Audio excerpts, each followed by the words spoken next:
AP బీజేపీలో టికెట్ల గొడవ ముదురుతోంది. ఇప్పటికే టికెట్ల కోసం ఆ పార్టీ నేతలు ఢిల్లీలో పాగవేశారు. నిన్న సాయంత్రానికి అభ్యర్థుల జాబితా ప్రకటన ఉంటుందని పార్టీ శ్రేణులు ప్రకటించినప్పటికీ సీనియర్లు హైకమాండ్ ముందు పంచాయతీ పెట్టడంతో అది నిలిచిపోయింది. దీంతో మరో 2 రోజుల పాటు ఈ సస్పెన్స్ కొనసాగనుంది. పార్టీలో బయట నుంచి వచ్చిన వాళ్లను కాకుండా మొదటి నుంచి కష్టపడుతున్న వాళ్లకే పరిగణలోకి తీసుకోవాలని బీజేపీ సీనియర్లు ఢిల్లీ పెద్దలను కోరుతున్నారు. చంద్రబాబు తన అనుచరుగా పేరున్న సీఎం రమేష్, సుజనా చౌదరి, మరో నేత రఘురామకృష్ణంరాజులతో నడిపిస్తున్న లాబియింగ్ ను వివరించే యత్నం చేశారు. అదే సమయంలో దగ్గుబాటి పురంధేశ్వరి స్వయంగా రిఫర్ చేసిన కొత్తపల్లి గీత వ్యవహారాన్ని కూడా వివరించినట్లు తెలుస్తోంది.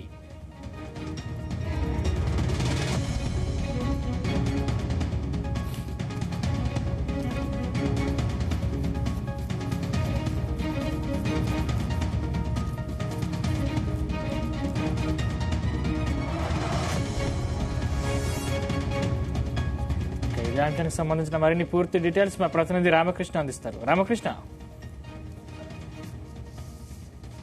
సందీప్, ఆంధ్రప్రదేశ్ భారతీయ జనతా పార్టీలో టికెట్ల విషయంలో పార్టీ నాయకుల మధ్య లొల్లి కొనసాగుతోంది. పాత తరం నాయకులకు ఇప్పుడు ప్రస్తుతం పార్టీలో ఇటీవల కాలంలో పార్టీలో తెలుగుదేశం పార్టీ నుంచి భారతీయ జనతా పార్టీలో చేరినటువంటి నేతల మధ్య ఇద్దరి మధ్య టికెట్ల వ్యవహారంలో తీవ్ర స్థాయిలో పోరు కొనసాగుతుందని చెప్పాలి. ఢిల్లీలో ప్రస్తుతం అయితే ఎవరికి వారు తమ ప్రయత్నాలు చేస్తూ ఉన్నారు. టికెట్లు మాకు కావాలని పోటీ పడుతున్నటువంటి పరిస్థితి అయితే ఉంది.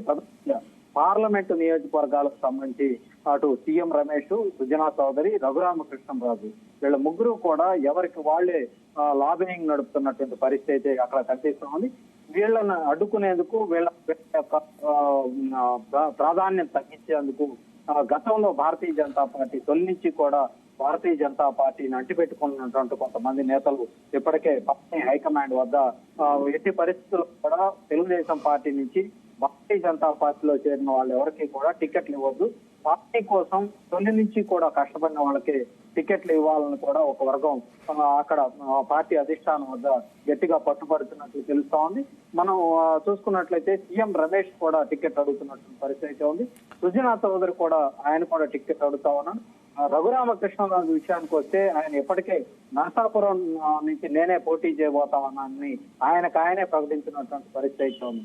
3 పార్టీలు ఎవరు కూడా నరసాపురానికి సంబంధించి అభ్యర్థి ఎవరు అనేది ఇప్పటికీ చెప్పలేదు. జనసేన కావచ్చు, అటు భారతీయ జనతా పార్టీ కావచ్చు, తెలుగుదేశం పార్టీ కావచ్చు. కానీ ఏకంగా రఘురామకృష్ణరాజు అసలు 3 పార్టీలకు సంబంధించి అభ్యర్థిని నేనే అని స్వయంగా ఆయన ప్రకటించినటువంటి పరిస్థితి. ఆయన బీజేపీలో చేరతారా, తెలుగుదేశంలో చేరతారా ఇంతవరకు కూడా స్పష్టత లేదు.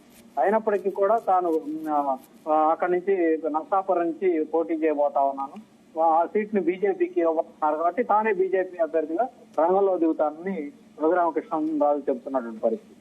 ఇక దగ్గుబాటి పురంధేశ్వరి స్వయంగా అరకుకు సంబంధించి కొత్తపల్లి గీతకు ఇవ్వాలని పట్టుబడుతున్నటువంటి పరిస్థితి. అయితే కొత్తపల్లి గీతకు పురంధేశ్వరి చెబితే ఎలా ఇస్తారని కొంతమంది బీజేపీకి సంబంధించినటువంటి నాయకులు అక్కడ ఆమె యొక్క మాటకు గడ్డి కొట్టే పరిస్థితి అక్కడ కనిపిస్తా ఉంది. ఇవన్నీ అనకాపల్లికి సంబంధించి అక్కడ కూడా సీఎం రమేష్ అధిష్టానం మీద ఒత్తిడి చేస్తా ఉన్నారు.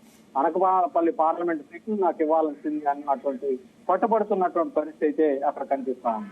సుజనా చౌదరి విషయానికి వస్తే ఆయన ఏలూరు సీట్ ని నాకు కాస్తున్నారు. ఎందుకంటే తెలుగుదేశం పార్టీ ఏలూరు పార్లమెంటు స్థానం నుంచి తమ అభ్యర్థిని బరిలోకి దిగాలని ఇప్పటికే ఒక ఆలోచన చేస్తామండి. భాష్యం విద్యా సంస్థలో భాష్యం రామకృష్ణ అక్కడి నుంచి దిగాల్సినటువంటి ప్రయత్నం అయితే కొనసాగుతుంది. ఈ క్రమంలో ఏలూరు సీటు నాకు ఇవ్వాలని భారతీయ జనతా పార్టీ కేటాయించాలని సుజనా చౌదరి తన అభ్యర్థిత్వాన్ని ప్రకటించాలని ఆయన పట్టుబడుతున్నటువంటి పరిస్థితి అయితే ఉంది. ఇలా చూసుకున్నట్లయితే భారతీయ జనతా పార్టీలో ప్రస్తుతం అయితే ఈ టికెట్ల కోసం పోటీ బాగా తీవ్రంగా పెరిగిందనే చెప్పాలి. అసలు ఎవరికి టికెట్లు ఇస్తారా లేదా అన్నది పెద్ద వివాదాస్పదంగా మారింది. ఇక కీలకమైనటువంటి విషయానికి వస్తే విశాఖ పార్లమెంటు స్థానంలో ఇప్పటికీ తెలుగుదేశం పార్టీ మా పార్టీ తరఫున భరత్ అనే వ్యక్తిని అంటే బాలకృష్ణ అల్లుడిని రంగంలో దించాలన్నట్టు ఆలోచన ఉంది. ఇప్పటి వరకు కూడా వాళ్ళ జాబితా ప్రకటించలేదు అసలు. ఎందుకంటే భారతీయ జనతా పార్టీ విశాఖ స్థానం మాత్రని చెప్పి చెప్తా. అక్కడి నుంచి జీవీఎల్ నరసింహం నేనే విశాఖ పార్లమెంట్ నుంచి బరిలోకి దిగబోతా ఉన్నా, ఈ స్థానం బీజేపీకి కేటాయించబోతా ఉన్నా స్వయంగా చెప్పుకుంటా ఉన్నాడు. ఇప్పటికే ఆయన అక్కడ ground level right thank you Ramakrishna.